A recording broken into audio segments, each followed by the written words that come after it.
ঘরের মধ্যে এত ঝামেলা যা কিনা বলার মতো না। সকালবেলা উঠলে মনে করেন যে মাথাটা পুরো নষ্ট হয়ে যায় আমার, এমন নষ্ট হয় যা কিনা বলার মতো না। আমার যদি মনে হয়, আমার যতটুকু মনে হয়, যদি আমাকে কেউ 3 বেলা বসায় বসে খাওয়াইতো, শুধু শুয়ে থাকতাম, বসে থাকতাম, আমার যে কি ভালো লাগতো যা কিনা বলার মতো না। আমার কাজ করতে একদম ইচ্ছা করে না। আপনারা বলে বিশ্বাস করবেন না, বললে সত্যি কথা, আমার ভালো লাগে না কাজ করতে, একটুও ভালো লাগে না।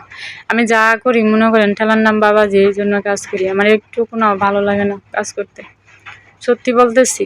তো যাই হোক, দেখেন আমার ঘরটার কি অবস্থা হয়ে রয়েছে সকালবেলা। তো এখন আমি সুন্দর করে কিউট একটা ঝাড়ু নিচ্ছি ঝাড়ু দেওয়ার জন্য। তো আমি পিচ্ছি ঝাড়ু ব্যবহার করি, পিচ্ছি ঝাড়ু ব্যবহার আমার ভালো লাগে সব কিছুই। তো বিছনার আগে গুছাই নিলাম, দেখেন আমার কি অবস্থা, সব কিছুই অবস্থা খারাপ হয়ে রয়েছে। তো যাই হোক, আমি পুরানো জিনিস, নতুন জিনিস আমার নামাতে কষ্ট লাগে, কারণ ধুতে খারাপ লাগে, এই জন্য মায়া লাগে আর কি। ধুতে কষ্টও লাগে, আবার মায়াও লাগে। যাই হোক, এখনো কার কার কম্বল লাগে অবশ্যই বলবেন। আমার কিন্তু এখনো কম্বল লাগে। গরম আসছে, তারপরও কম্বল ছাড়া চলে না, কম্বল লাগবেই। গরমের মধ্যেও কম্বল লাগবে, শীতের মধ্যেও কম্বল লাগবে, আমার কম্বল লাগবেই। কম্বল ছাড়া একদম মানে চলাই যায় না, এরকম একটা অবস্থা। তো ঝামেলা সকালবেলায় থাকে মেয়ে মানুষের, বেশিরভাগই ঝামেলা ছাড়া কোনো কিছুই না।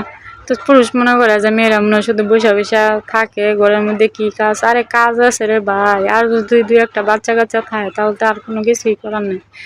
এখানে ফুলগুলো, এই মালাগুলো আমি বানাইছি, তবে একদিন শেয়ার করব কী করে আমি ফুলগুলো বানাইছি, খুবই সুন্দর। এই ফুলগুলো ঘরের মধ্যে কিছুই হয় না, নষ্ট হয় না এই ফুলগুলো। আমি অবশ্যই একদিন শেয়ার করব ওই ফুলগুলো। আমার ঘরটা বেশি একটা ভালো না, গরিব মানুষ, কিছুই করার নেই, কী করবো বলেন গো, জিনিস নাই, পত্র নাই, কোনো কিছুই নাই।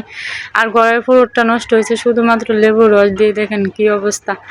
আর আমার এত পরিমাণে ভালো লাগে না, সব ফ্লাবানের ঝামেলা আমার ঘরে, বুঝছেন, এই জন্য এই সমস্যাটা হয়। মনে করেন যে বাসা নিজে একা থাকলে কোনো সমস্যা হয় না, কিন্তু যদি লোকের সাথে বাচ্চা কাচ্চা থাকে, মনে করেন যে আরও আশেপাশে এটা যন্ত্রণা করে আমারে। তো ভাবলাম এই পেয়ারাগুলো নিয়ে আসছিলাম আমার নানার বাসা থেকে, গাছের পেয়ারা একদম পারতেছে, তো ভাবলাম যে নিয়ে যাই। কিনে নিয়ে আসছি, কিন্তু এমনিতে নিয়ে আসি নাই। তো এগুলো আমি নিয়েছি হচ্ছে আপনার 60 টাকা আর কি, 60 টাকার পেয়ারা, এখানে 1.5 কেজি পরিমাণ নানা, তো এই জন্য দিয়েছি 60 টাকা আর কি। দেশি পেয়ারার মধ্যে বেশিরভাগ পোকা থাকে, তো পোকা থাকলেও কোনো কিছু করার নাই। তো দেখেন আমার এখন খুবই ভালো লাগতেছে।